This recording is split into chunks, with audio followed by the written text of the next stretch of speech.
এটা হচ্ছে ভিজানো পিঠা। আর সকালবেলা দেখেন কি সুন্দর সর পড়েছে। এগুলো হচ্ছে দুধের সরগুলা, অনেক সুন্দর হয়েছে। তো এখন পিঠাটা একটু ইয়াতে নিব। এই সকালবেলা ঠান্ডা পিঠা,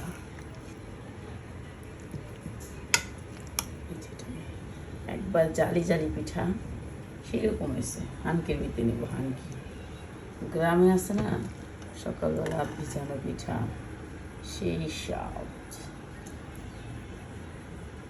দুইটা নিবি, নিচে থেকে একটা নিবি। একবার জালি জালি পিঠাটা ভেঙে দিতেছে।